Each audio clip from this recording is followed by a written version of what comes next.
it's Shame Busting Coach Jen Bovey from www.jenbovey.com, and I wanted to talk to you guys today about, do you journal? So there's this big whole thing in my brain about journaling, and so what I know about journaling is handwriting out stuff programs our subconscious mind to achieve those goals.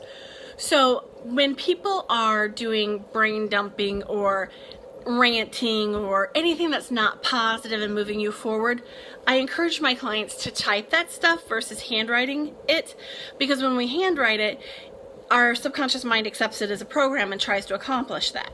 So that's my concern about that. But I was thinking about journaling because I used to spend a half hour every morning doing what I refer to as some structured journaling stuff, and it was so helpful for me. It increased my ability to cope with stress, it increased my resiliency, it allowed me to be focused on my goals, it allowed me some quiet time, which acted as a form of self-care.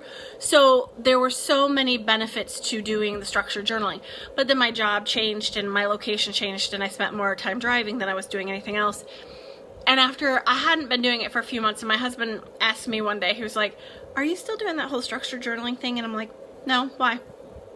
He's like, "Well, I love you, and I just have noticed that when you're not doing your structured journaling, your ability to cope with stress is, well, it's not so spectacular." And I'm like, "What? Really?"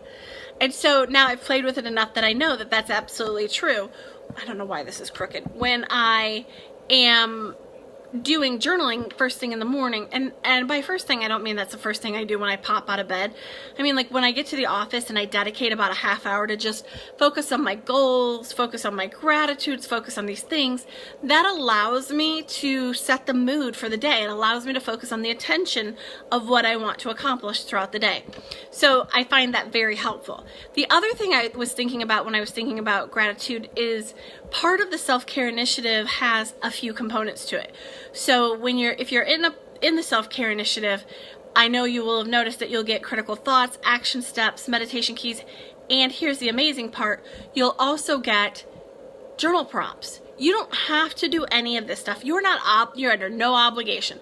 But hi Samantha, I do think it's helpful and beneficial to maybe spend some time writing out the answers to some of these things. And again, you can do it once a week, you can do it every other day, you can do it every day, I don't care.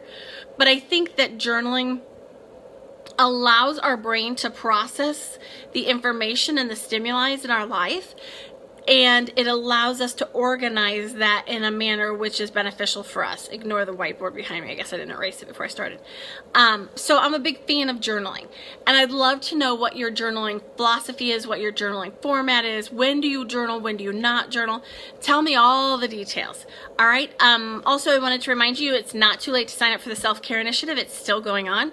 Check out my website at www.jenbovey.com, and have a great day. Bye.